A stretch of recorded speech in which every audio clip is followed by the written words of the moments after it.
Əl-Fatihə Kitabı açan surəsi. Mərhəmətli və rəhimli Allahın adı ilə.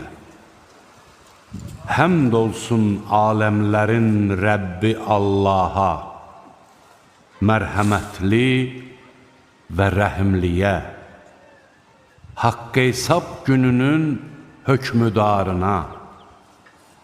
Biz yalnız sənə ibadət edir və yalnız səndən kömək diləyirik. Bizi doğru yola yönəld.